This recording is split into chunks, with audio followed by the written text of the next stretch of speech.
न धर्मो न चार्थो न कामो न मोक्ष चिदानन्दरूप शिवोऽहं शिवोऽहं चिदानन्दरूप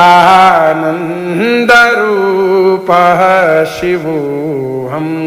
शिवोऽहं न पुण्यं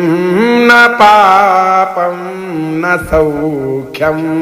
न दुःखं न मन्त्रो न तीर्थो न वेदा न यज्ञ न पुण्यं न पापं न सौख्यं न दुःखं न मन्त्रो न तीर्थो न वेदा